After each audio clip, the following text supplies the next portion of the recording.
In the late 1400s and early 1500s, the history of Texas will be greatly impacted by the arrival of Europeans. This time period, starting in the late 1400s, is known as the Age of Exploration. During this, European countries are going to look for trade routes to India and East Asia, specifically because they want to get involved in the silk, tea, and spice trades. Lots of money will flow through the silk, tea, and spice trades into Europe and other countries. At the time of the late 1400s, any trade, all trade routes from East Asia to Europe were overland. So these goods would pass from trader to trader all the way from East Asia through India, through the Middle East, into Europe. And as a result, the prices would go up. So for countries on far Western Europe, they had to pay very high prices for spices and silks and other goods from East Asia. Well, one country that is in far Western Europe, Portugal, out on the edge of the Iberian Peninsula, decides that they would like to establish water trade routes. If they could sail to India, then they can make more money involved in the spice trades. The person who's going to lead this is a prince known as Prince Henry the Navigator. He is a prince in Portugal, and he is going to focus heavily on trade, specifically on sea trade, on using ships to bring goods from East Asia back to Europe to sell to make Portugal a wealthy country. He's going to focus on new technology. He's going to have his ships and his captains use new technology that aided in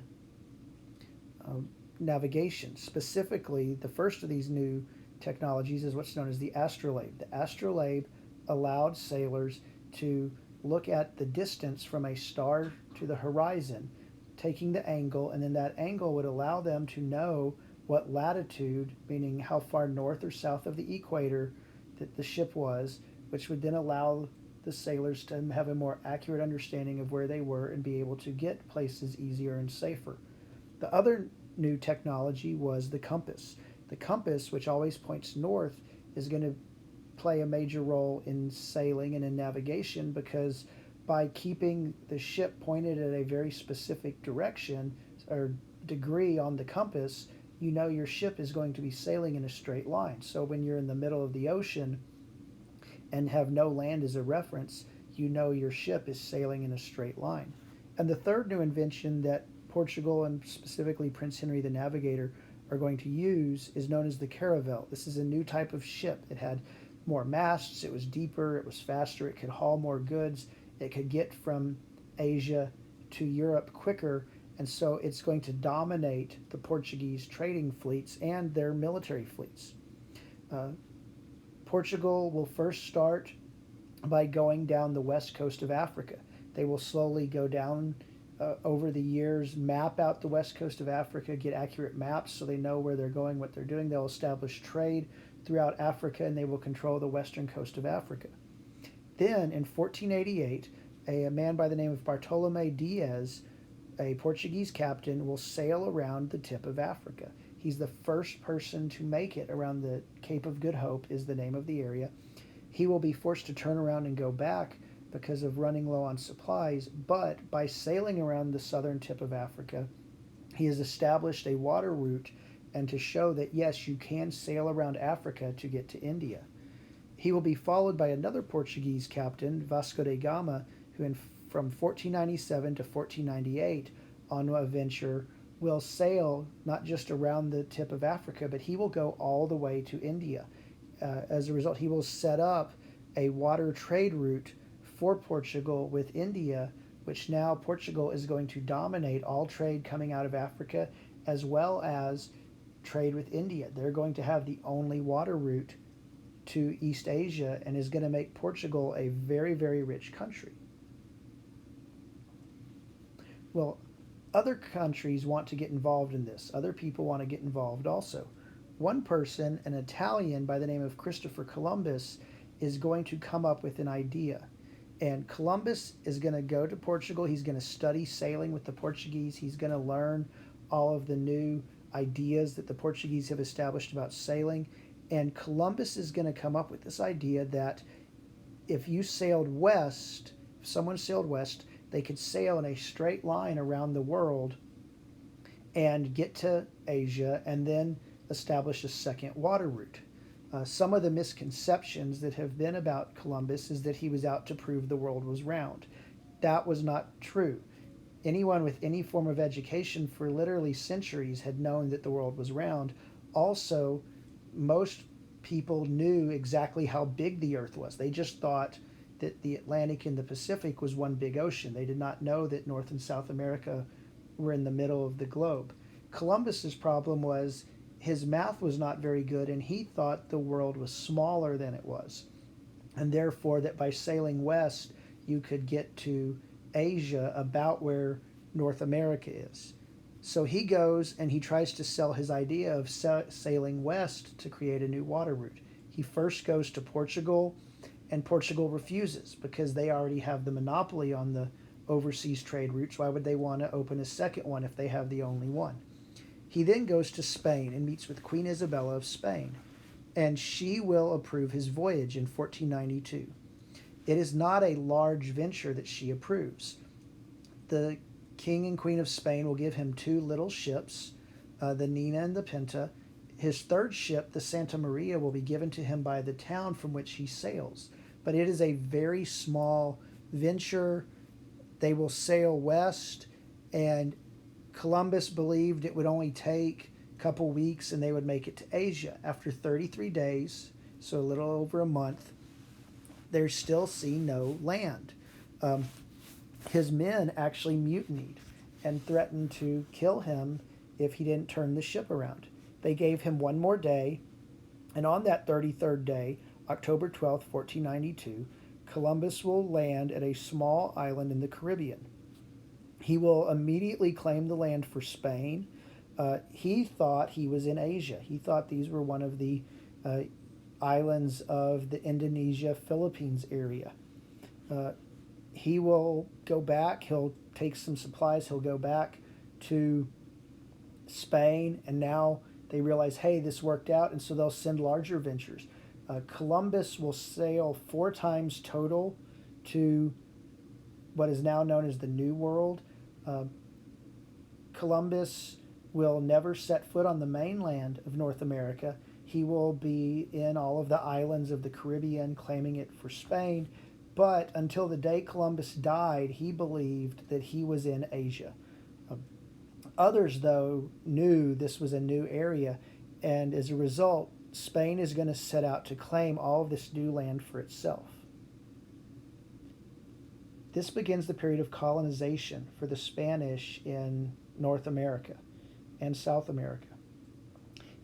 In the 1500s, Spain wants to find out what they now have in this new area.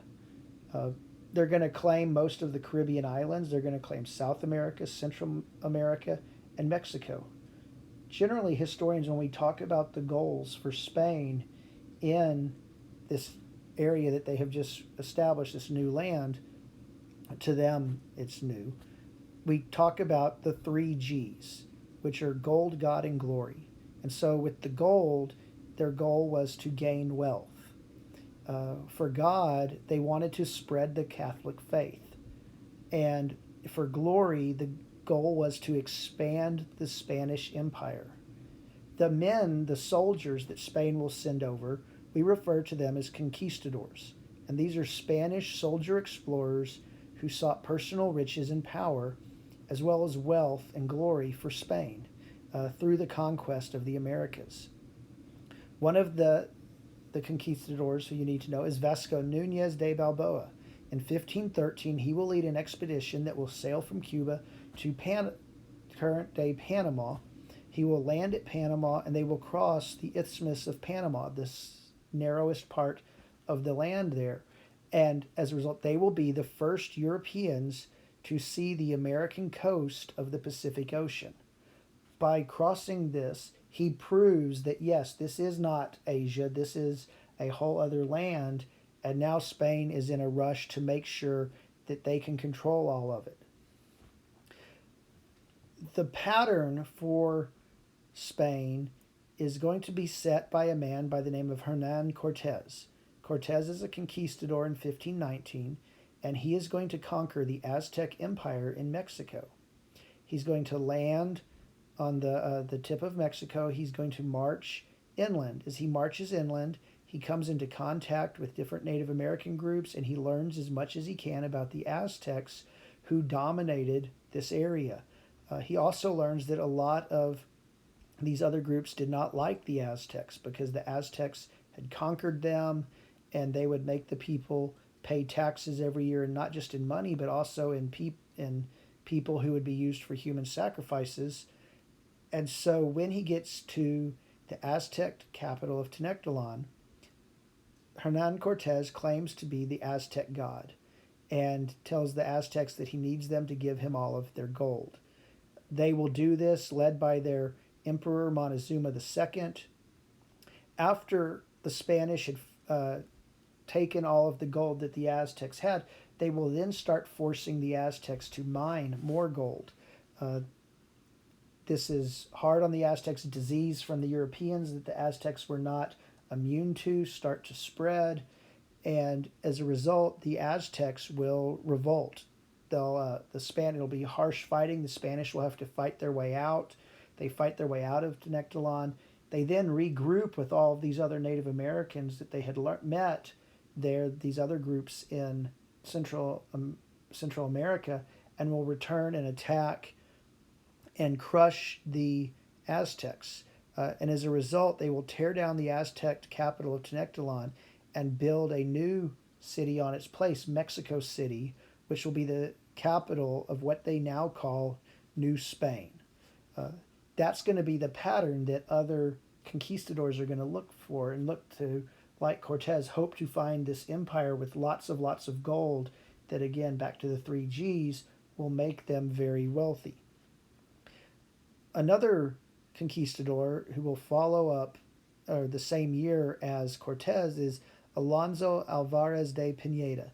Pineda will sail up along the Gulf of Mexico, and he will map it out. And so he will establish a accurate map of the coast of the Gulf of Mexico, so of the southern coast of Texas, of the southern United States and Florida, which will then encourage other conquistadors to explore. One of these conquistadors who will follow Cortez and will have a direct impact on Texas is a man by the name of Alvar Nunez Cabeza de Vaca. Cabeza de Vaca will be part of an expedition that will set out in 1527 to explore Florida.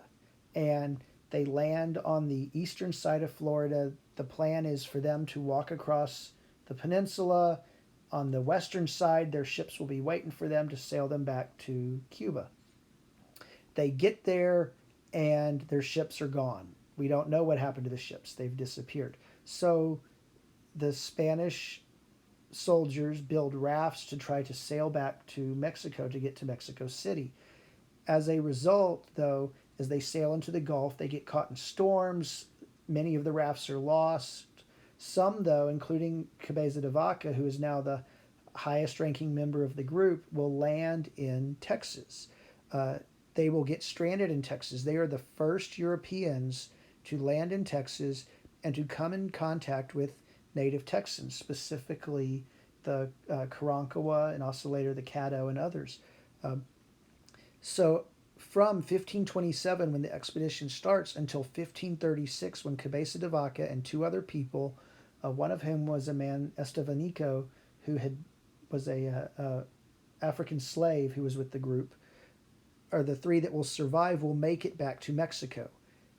Cabeza de Vaca's stories give us a primary source, first-hand account of Native American life in Texas, of their culture. A lot of what we know comes from Cabeza de Vaca. But as he talks about this new land, that's going to encourage other people to go north on a quest for the gold, but also to spread the glory of the Spanish Empire. One of the people who will be inspired is a man by the name of Francisco Vasquez de Coronado. When Cabeza de Vaca had returned to New Spain, which is Mexico, he told stories about seeing cities that were made of gold on the Great Plains of Texas. So the viceroy, the leader in New Spain, Antonio de Mendoza, gets very excited about this, and he sends a very large expedition, which will be led by Francisco Vasquez de Coronado. In 1540, Coronado and 300 men will head up through Texas and into the Great Plains. They will go through Texas into what is today the present day United States. In this group, he will take priests who will go as missionaries. They will go to convert Native American groups. They will take sheep and cattle and horses. The sheep and cattle are there to provide food for the Spanish soldiers. The horses are for them to ride. Overall, they will travel over 1,250 miles. They will never find any treasure, though. There are no cities of gold in the Great Plains of the United States.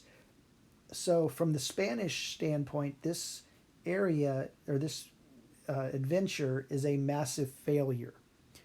But for us today as historians, for scientists, it's a huge discovery. They are going to be the first Europeans to see the Grand Canyon. They're going to be the first Europeans to come in contact with several different animals, such as buffalo and prairie dogs. Coronado is going to talk about the different Native American groups that he sees. He's going to record in his journals about the different types of grass and plants and animals. So from a historical scientific standpoint, it's a success. To the Spanish, it's a failure because there is no gold for them to discover. Well, they're not going to give up after the failure of the Coronado expedition. Others are going to continue to look to make money out of this region. One of them is a man by the name of Hernando de Soto, who will lead an expedition that goes from 1539 until 1542. And he will say, well, maybe these cities of gold are further east. So he's going to go into the Gulf of Mexico and explore that area. Specifically, he'll explore through what is today the southeastern United States. On the expedition, De Soto will pass away. The guy who will take over in 1542 is a man by the name of Luis de Moscoso, and Moscoso will travel west of the Mississippi River, and he will come into East Texas. So he's going to explore the eastern part of Texas. So he's going to give us a first-hand account of that. Again, they will not find any gold and will be forced, from the Spanish perspective, to return as failures to New Spain and then go back to Spain in this main Spanish country in Europe. A final conquistador who's going to influence Texas is a man by the name of Juan de Oñate. In 1581, Spanish explorers coming up through Mexico had come to a place known as El Paso del Norte, or the Pass of the North, which is now El Paso, Texas. This is a passage through the mountains into the plains of New Mexico. Juan de Oñate in 1598 is going to lead an expedition up from El Paso into the upper Rio Grande Valley. He's going to establish El Paso as a city. He's also going to keep going north, and in 1609 will establish the city of Santa Fe in New Mexico. He will later be forced out of Santa Fe by the Pueblo Indians with what's known as the Pueblo Revolt, but will play a major role in shaping that area. But for the Spanish, they're not going to worry as much about Texas now because they can't find any gold. That gold, God, and glory model is not going to influence the Spanish. Instead, they're going to kind of leave Texas alone and focus on New Spain, which is Mexico. But others are going to get involved, which is going to change this, specifically France. France and other countries are going to want to get involved, seeing how wealthy Spain has gotten from the New World. France is mainly going to target the northern part of what is North America, what is present-day Canada. They will explore up there, but they will slowly work their way down. One man by the name of René Robert Cavalier Sieur de La Salle, who we generally just refer to as La Salle, was in Canada. He was a French explorer, And in 1682, he will lead an expedition down the Mississippi River. As he comes down the Mississippi River, he's going to go all the way to its mouth on the Gulf of Mexico. And he's going to claim then all of this land for France and everything that flows into it, which is the Mississippi River water basin is a very large area. So he's going to claim all of this area for France, and he's going to name it after the French king Louis XIV. So he names this land Louisiana, which is where it still gets its name today. La Salle then, after claiming all of this land, will go back to France, and he will tell the king, hey, this is great land. This river is a great way to trade from Canada to get it to the Gulf.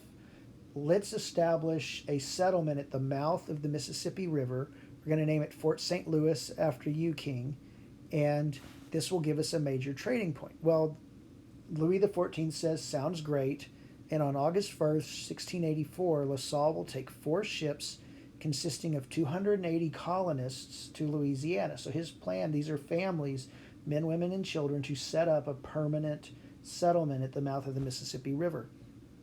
The trip is going to go poorly, though. La Salle is going to argue with his ship's captains. They're not going to get along. In Haiti, Spanish privateers, which is a fancy word for pirates, will capture one of the ships, so La Salle is now down to 3. He's also very bad. La Salle is very bad at navigation. He's going to miss the mouth of the Mississippi River by about 400 miles and is going to land in Texas. After about a month of looking for the Mississippi, he takes the expedition ashore at what is today Matagorda Bay in Texas. So he's going to establish a French presence in Texas. This is why when we talk about the 6 flags over Texas, we saw the Spanish flag. This is where the French flag comes in, is because of La Salle. When they're landing, another ship is going to wreck during the landing. But he's going to build Fort St. Louis here in East Texas at Matagorda Bay at a place known as Grasitas Creek. So he's already lost 2 of his 4 ships. The French troubles are going to continue. One of his ships is going to have to return to France. When they do, many of the colonists have lost faith in La Salle, and they say, we're going to leave with the ship. So that ship goes back, leaving just a few colonists who have said, no, we're going to tough it out, and one ship, which is known as the La Belle.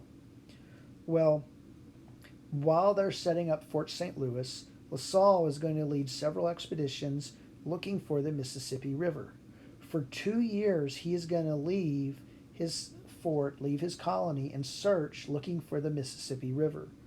He finds nothing. He's, again, 400 miles away from it. When he finally returns to Fort St. Louis, things have gone very bad for the settlers. The crops had died. People had died from disease.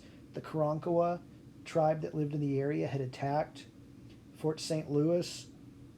And then in 1686, the La Belle came loose from its moorings and wrecked in Matagorda Bay, where it sank and was still there until it was recovered in the 1960s and 70s. By 1686, only 40 settlers remained at Fort St. Louis. La Salle decided that the fort was a failure and that they should walk the 1,200 miles to the nearest French settlement, which was on the Great Lakes in the northern part of what is today the present-day United States, and that they should get supplies there, and then they could decide if they wanted to come back and try again. So he's going to take 17 settlers that he thought were the strongest that could make it. He says, we need to leave, but we can't take everybody because you'll slow us down. So he picks the 17 strongest people and leaves behind the women and children who he thought wouldn't make it, and sets out. La Salle is not a very good leader. He doesn't get along with his people. He's verbally abusive, and as a result, having left their families, these men, on March 19th, 1687, while in East Texas, La Salle is out hunting, and the others in his group have just had enough of him, and some people go and they shoot La Salle while he is away from their camp and kill him and leave him there leave his body just in East Texas, and they return to Fort St. Louis. Meanwhile, while they're returning, on Christmas 1688, the Karankawa again attacked Fort St. Louis, those who were remaining, mostly women and children. This time, 5 children were captured and adopted by the Karankawa. The rest of the settlers, though, were killed. So these men who have gone out with La Salle come back to find that everyone else is dead, and they're all that's left of the French presence in East Texas. These 5 children who were adopted by the Karankawa will later be saved by the French or by the Spanish, and they are the ones who will be able to relay most of this history. As a result, this ends France's efforts in East Texas. The Spanish influence is not a very long one or strong one, but it is there. The biggest impact, though, of France being in Texas is that Spain finds out and Spain gets upset. Spain isn't very worried about Texas for themselves, but they don't want France to have it. So that's going to lead a transition into the next stage of Texas history, as Spain is going to work to make sure that they can secure their control on Texas.